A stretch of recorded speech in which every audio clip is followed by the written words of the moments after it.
Fever is taking a step to make sure Caitlin Clark remains in Indianapolis. Now, there has been growing concerns in the last recent years of Caitlin Clark playing in Indiana that the superstar actually might want to leave. Something just happened with Caitlin Clark that could completely change the future of the Indiana Fever, and almost nobody is talking about it. Because while the team just made a move that keeps her in Indiana on paper, the reality is way more dangerous. They may have just handed her full control to walk away from the franchise entirely. The Fever did what everyone expected. They picked up Clark's fourth-year option, keeping her under contract through 2027. That part isn't surprising. What is surprising is what comes next. Under the new CBA, Clark isn't locked in a way players used to be. She now has the ability to renegotiate her deal, increase her salary, and, most importantly, decide whether she wants to commit long-term or keep her exit wide open. And that's where this situation flips. Because this isn't about the Fever controlling her future anymore. This is about whether Clark believes this organization is worth staying with. This isn't a normal contract situation where the team dictates the timeline.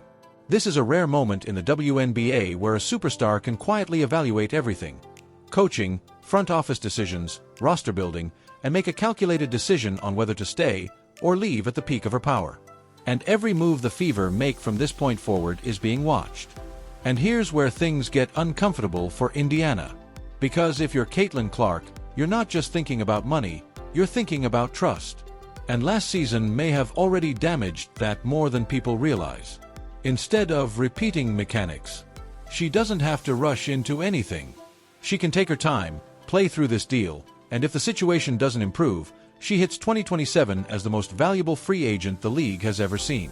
And at that point, every team is calling. Part of it all.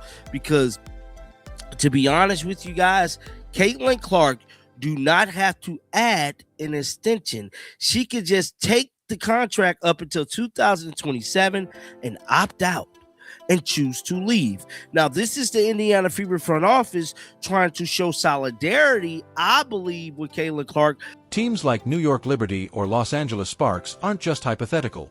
They represent something bigger: market size, exposure, and organizational stability. But here's the twist. Clark doesn't need a big market to be a superstar. She already is one.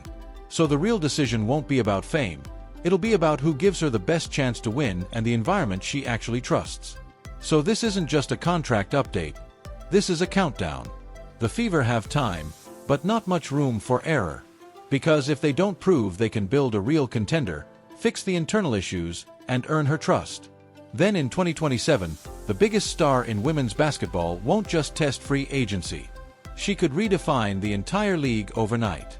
And the question isn't whether teams will be ready for that. It's whether Indiana will regret letting it get to that point. This is your full script with weak parts replaced, repetition removed, and flow fixed while preserving your strong arguments. Something just happened with Caitlin Clark that could completely change the future of the Indiana Fever, and almost nobody is talking about it. Because while the team just made a move that keeps her in Indiana on paper, the reality is way more complicated, and potentially dangerous for the franchise. The Fever picked up Clark's fourth-year option, keeping her under contract through 2027.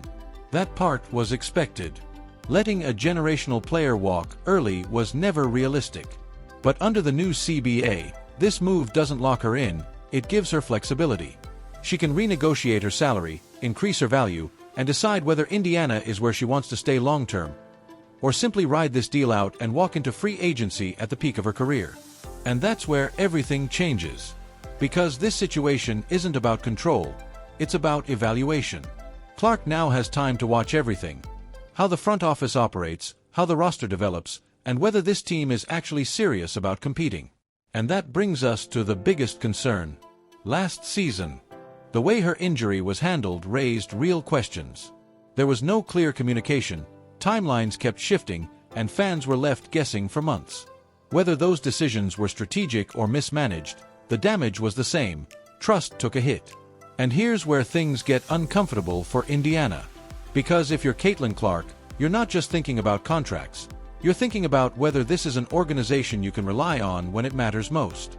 Add in coaching concerns, system changes, and uncertainty around direction, and suddenly this isn't just about basketball, it's about stability.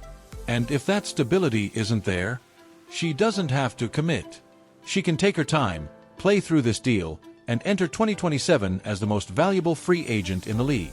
At that point, every franchise is in play. Teams like the New York Liberty or Los Angeles Sparks would offer massive opportunities, but the real decision won't be about market size. It'll be about trust, leadership, and the ability to win. Because Clark's impact goes beyond stats. She drives viewership, sells out arenas, and changes the entire economic landscape of the league. This isn't just a player. This is the player. Which means Indiana isn't just trying to keep a star, they're trying to prove they deserve one. So now the pressure shifts. The Fever have time, but every decision from this point forward matters. Roster moves, coaching adjustments, communication, culture. Because if they get it right, Clark stays, and they build something historic. But if they don't, then in 2027, the biggest name in the WNBA hits free agency with full control, and the entire league shifts with her. And at that point, the question won't be who wants Caitlin Clark. It'll be why Indiana couldn't keep her.